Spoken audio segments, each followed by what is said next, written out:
Hey everyone, and welcome to our first episode of season 3 of Curly Fry. It is so good to be back. We have a lot planned for you this year in 2022. I hope you guys had a great Christmas and a happy new year. But today we are talking about calendar planning.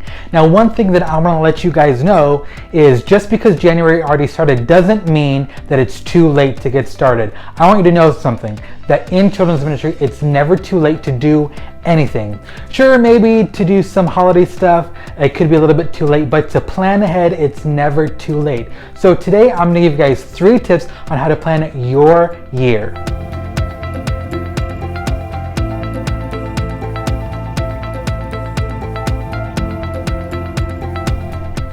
Tip number 1. Get yourself a calendar, whether it's on a desk, whether it's on your computer, or even if it's one of these. This is one of my favorite ways to keep track of what we're doing all year long.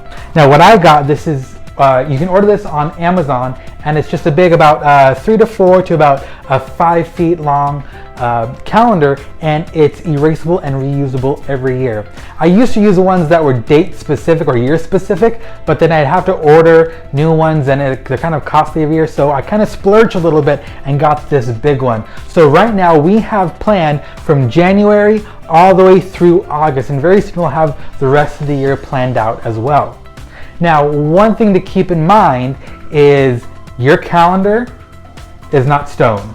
So anything you put on here can be changed. Now, for me, I am a perfectionist, or at least it's the details for me. So sometimes it's really hard for me to not have that mentality that when it's on paper, it's etched in stone, but it is not. You need to be comfortable with changing things, because as you know, in children's ministry or in ministry in general, things can life, really just in life in general, things can change on a dime, and we need to be able to roll with it. So that's why I love this dry erase one, because I can change anything.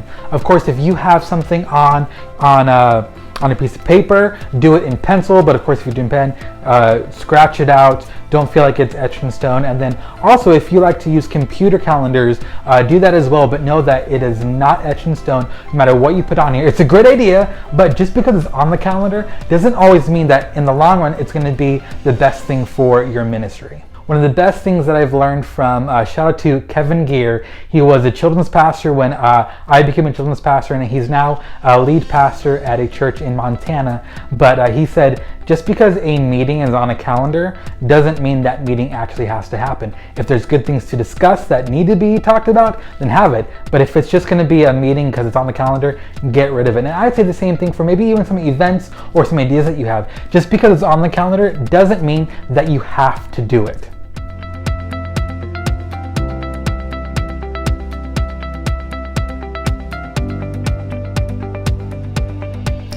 Number 2 is get the details on the page. It is always super helpful. One thing that I have, it's color coded. So I'll try to show this to you, but in green, if you look at me right here, in green, we have our preschool curriculum. We're doing Tell the World in May.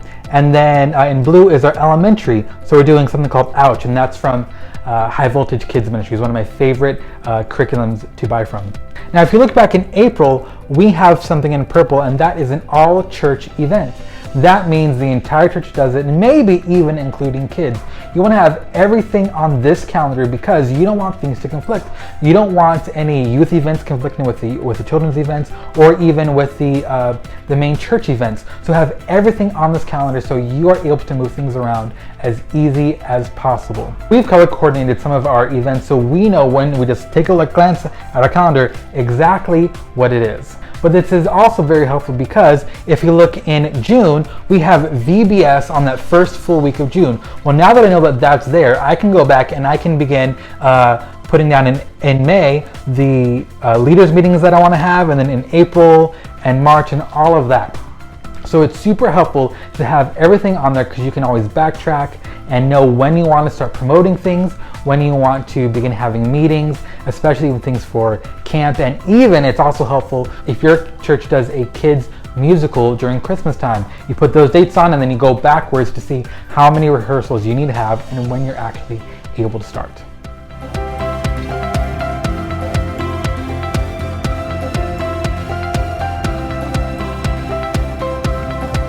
Now the last thing that I want to let you guys know is we have a calendar available for you guys through Curly Fry Ministries. It's a simple curriculum planner that allows you to plan out your entire year. It comes with blank pages that you can plan out your month, your week, and even the service itself, getting down to your budget, getting down to your decor, and any supplies that you may need. This is a simple tool that you are able to use to plan your ministry year at your church.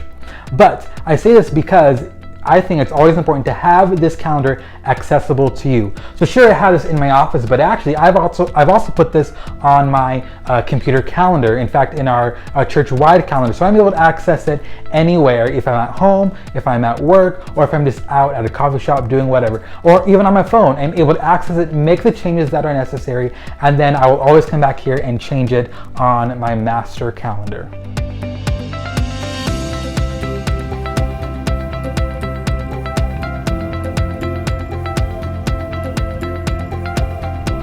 I hope all of these tips are very helpful for you in planning your year. If you ever have questions, you can always email me at caleb@curlyfry.org. I'm always willing to help children's ministry leaders any way possible. But if you've liked what you watch and you want to be notified when we have a new video, be sure to click the subscribe button and the bell icon to get a notification every time we post a new video, which we're going to do every week this year. Well, we are praying for you guys and your ministry in 2022. We hope and know that it's going to be amazing with God's help. We'll see you guys next week.